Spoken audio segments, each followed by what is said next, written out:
Like,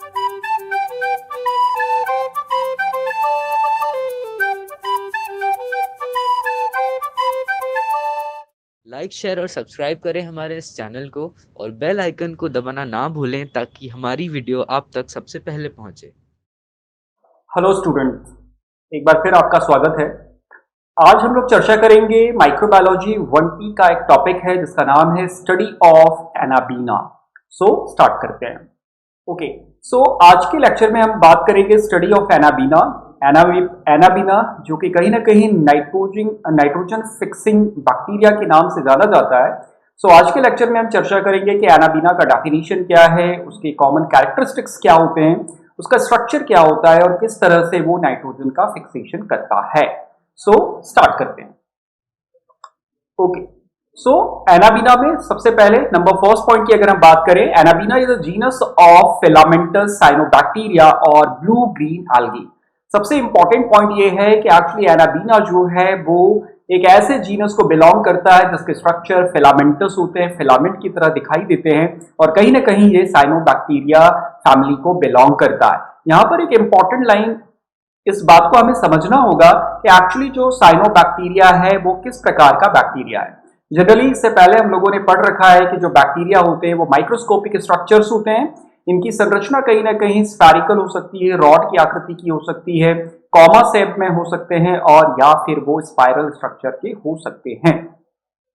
सामान्य तौर पर हम लोगों ने यह भी पढ़ रखा है कि जो बैक्टीरियल सेल होती है उनमें फोटोसिंथेसिस करने की कैपेबिलिटी नहीं होती। बहुत इंपॉर्टेंट लाइन मैंने बोला है, फोटोसिंथेसिस करने का कैपेबिलिटी जनरली माइक्रो ऑर्गेनिजम्स में नहीं होता, लेकिन एनाबीना एक ऐसा माइक्रो ऑर्गेनिज्म कैटेगरी को बिलोंग करता है जिसमें फोटोसिंथेटिक कैपेबिलिटी होती है और उसका एक एग्जाम्पल है कहीं ना कहीं साइनोबैक्टीरिया के नाम से भी आप उसको समझ सकते हैं। नेक्स्ट पॉइंट की ओर चलते हैं। Anabaena is found as plankton. It is known for its nitrogen fixing abilities. They form symbiotic relationship with certain plants such as the mosquito fur. Next point is, some species of Arabina are endophytes. They live in the roots of cycas and azolla. Anabina is found in all type of water. So generally अगर हम anabaena के characters की बात करते हैं तो इसे हम नाइट्रोजन फिक्सिंग एबिलिटी वाला बैक्टीरिया के नाम से भी जानते हैं। जनरली इसके अंदर नाइट्रोजन फिक्सेशन करने की कैपेबिलिटी होती है और ये दूसरे प्लांट के साथ सिम्बायोटिक रिलेशनशिप में रहता है या जिसे हम कहते हैं कि सहजीविता का प्रदर्शन करता है। सामान्य तौर पर ये दूसरे प्लांट की रूट्स के साथ सहजीविता का प्रदर्शन करता है और वो उन प्लांट्स को नाइट्रोजन प्रोवाइड करने का काम भी करता है। अगर हम कुछ एग्जांपल्स लें कि किन प्लांट्स के साथ जनरली एनाबीना सिम्बायोसिस का प्रदर्शन कर रहा है, तो कुछ एग्जांपल्स हमारे सामने आते हैं। लाइक साइकस की हम बात करते हैं और जो एजोला है उसके साथ ये सिम्बायोसिस के फॉर्म में पाया जाता है। जनरली जो एनाबीना है वो सभी प्रकार के वाटर्स में पाया जा रहा है, चाहे फिर वो फ्रेश वाटर हो, पॉन्ड का वाटर हो या सॉल्ट वाटर हो, सभी प्रकार के वाटर में एनाबीना की स्पीसीज पाई जा रही है। नेक्स्ट पॉइंट की और चलते हैं हम लोग कि एक्चुअली एनाबीना और क्या कर रहा है। सो ब्लूम्स और massive growth can occur in water with a lot of nutrients. These blooms discover the water and give it a bad odor when cell die and decay. So generally अगर आप देख रहे हैं कि किसी तालाब या किसी पॉन्ड से काफी स्मेल आ रही है तो वो स्मेल एनाबीना की डेड बॉडीज की हो सकती है। बिकॉज ये बोला गया कि सभी प्रकार के वाटर में एनाबीना पाया जा रहा है और एनाबीना की सेल्स की जब डेथ होती है तो अल्टीमेटली वो काफी बैड ऑर्डर के साथ रिलीज होती है। Next point is, anabaena is found in all type of water, ये जो कि मैं ऑलरेडी आप लोगों को लास्ट पॉइंट में समझा चुका हूं। अगले पॉइंट की ओर चलते हैं हम लोग। They are one of 4 genera of cyanobacteria that produce neurotoxins.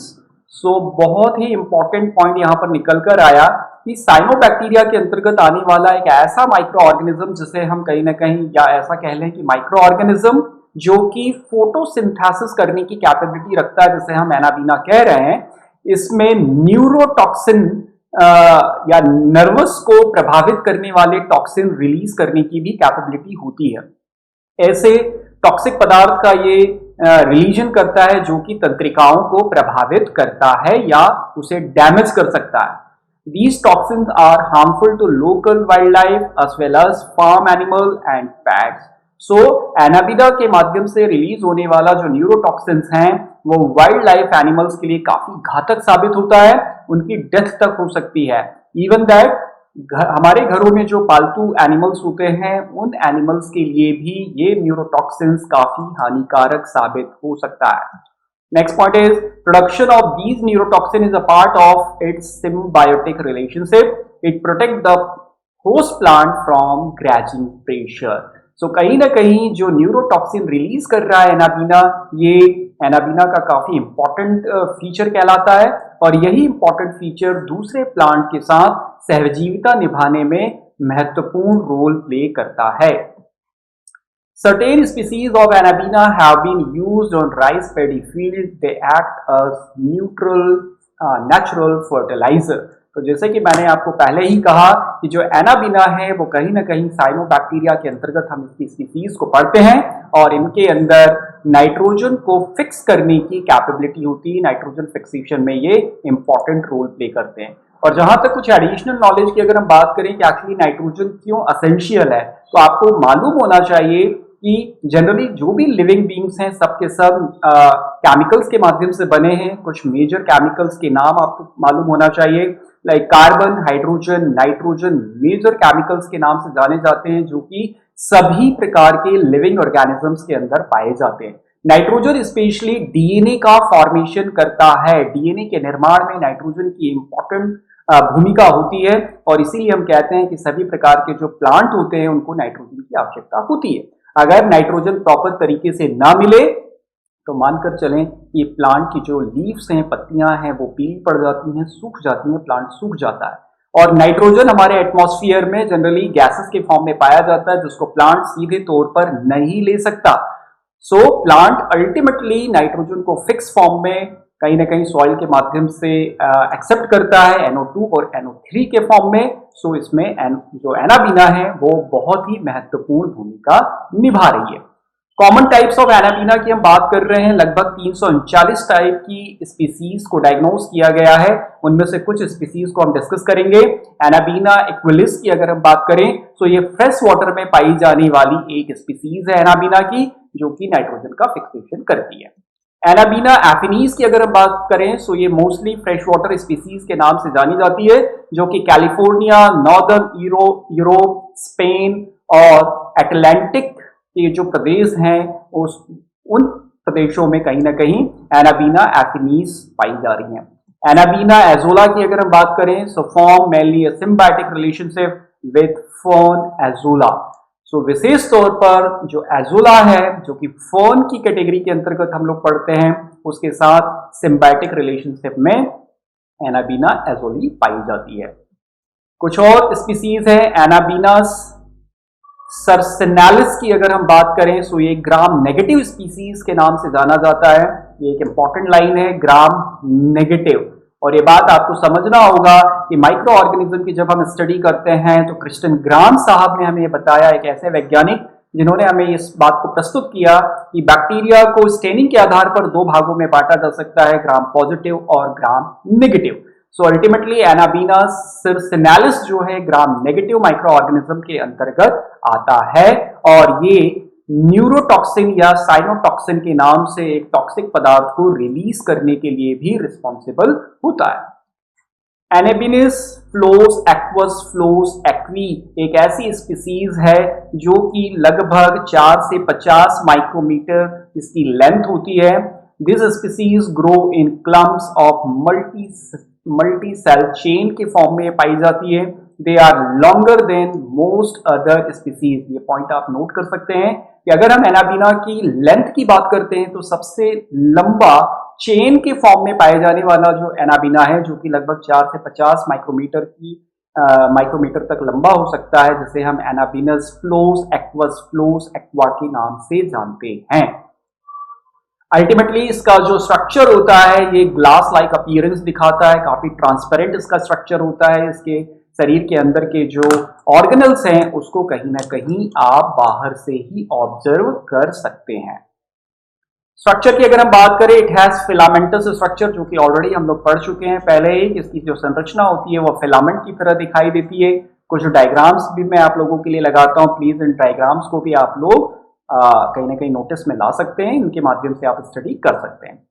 Next point की ओर चलते हैं। स्ट्रक्चर में there is only one difference, the filament of Nostoc are covered by mucilage and form a colony, it is absent in Anabaena. So Nostoc और Anabaena में जो सबसे most difference होता है वो होता है कि एक्चुअली अगर हम नॉस्टॉक की बात करते हैं तो इसकी जो आउटर लेयर होती है वो म्यूसिलेज के माध्यम से बनी होती है, जबकि एनाबीना में ये नहीं पाई जाती। Several intercalary heterocysts are present in the trichome. Heterocysts are of same shape as of vegetative shape.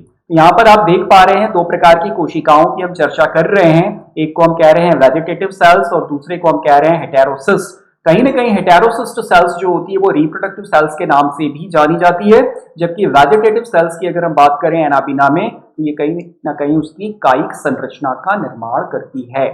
The filament are ordinarily straight, but they may be circinate or irregular. Filament occur singly within a sheath. Sheath are always highly and watery gelatinous. तो ये था इसका structure of sales में तीन विशेष तौर के point दिए गए हैं। नंबर फर्स्ट की बात अगर हम करें, each cell has outer cell wall, या ये कह लें कि जो एनाबीना होता है उसमें बेसिकली 3 लेयर स्ट्रक्चर पाए जाते हैं। अगर हम सबसे अंदर वाली सेल की बात करें, जैसे कि ये दे रखा है, the inner cell layer is thin cellular layer के नाम से जानी जाती है। सबसे इंटरनल लेयर जो है वो सेल्यूलर लेयर है। उसके बाहर वाली जो लेयर है उसे हम मीडियम इज पैक्टिक लेयर के नाम से जानी जाती है, और सबसे बाहर वाला जो लेयर होता है उसे हम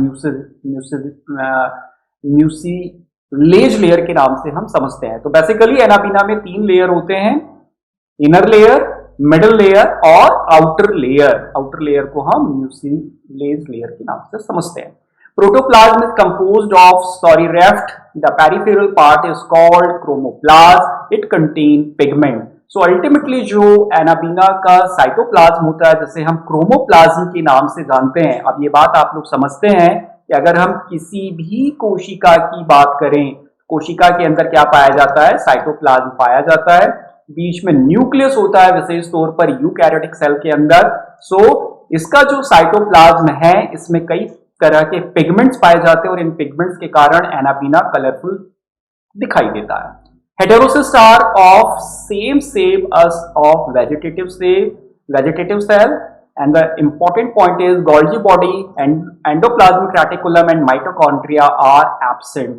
सो जनरली यूकैरियोटिक सेल के अंदर ये सारे के सारे ऑर्गेनल्स पाए जाते हैं जो कि एनाबीना में नहीं पाए जाते।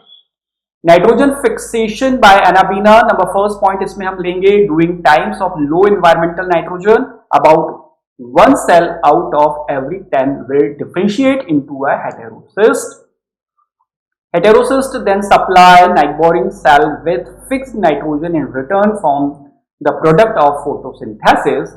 Such nitrogen fixing cell now can not perform photosynthesis. तो कहीं ना कहीं अगर हम नाइट्रोजन फिक्सेशन एनाबीना के थ्रू समझने की कोशिश करें तो ये एनाबीना जो होता है एजोला और दूसरी स्पीसीज वाले जो प्लांट होते हैं उनके साथ कहीं ना कहीं सिम्बायोसिस का प्रदर्शन करता है, सहजीविता का प्रदर्शन करता है। 2 प्लांट या 2 जीव एक साथ सरवाइव करते हैं, जिसमें एनाबीना अपने सहजीविता वाले जो जिसके साथ वो सहजीविता का प्रदर्शन कर रहा है या सिम्बायोसिस का प्रदर्शन कर रहा है उसको नाइट्रोजन प्रोवाइड करता है, और उस प्लांट के माध्यम से फोटोसिंथेसिस के माध्यम से जो ग्लूकोज बनाया गया है वो एनाबीना को मिलता है। तो दोनों के दोनों जीव एक साथ जीवन यापन करते हैं। सो आज की जो हमारी क्लास थी इसमें हमने बात की है एनाबीना की, और अल्टीमेटली इसमें हमने कहीं ना कहीं डेफिनेशन को समझने की कोशिश किया कि एनाबीना साइनोबैक्टीरिया के अंतर्गत हम लोग पढ़ते हैं जिनमें फोटोसिंथेसिस करने की कैपेबिलिटी कहीं ना कहीं होती है, और इवन दैट एनाबीना में नाइट्रोजन फिक्सेशन करने का बहुत ही महत्वपूर्ण गुण पाया जाता है और इसी गुण के कारण ये दूसरे जीवों के साथ सिम्बायोटिक रिलेशनशिप में रहता है। कुछ ऐसे भी एनाबीना की स्पीसीज हम लोगों ने स्टडी की जिनमें न्यूरोटॉक्सिन, काफी टॉक्सिक पदार्थ का रिलीजन होता है और ये पदार्थ कहीं ना कहीं वाइल्ड लाइफ, हमारे पैट एनिमल्स जो होते हैं उनके लिए काफी घातक साबित होता है। जब भी एनाबीना की डेथ होती है, जो कि कहीं ना कहीं पॉन्ड में या फ्रेश वाटर में पाया जाता है, तो उस वाटर से काफी ज्यादा मात्रा में स्मेल देखने को मिलता है। Thank you so much.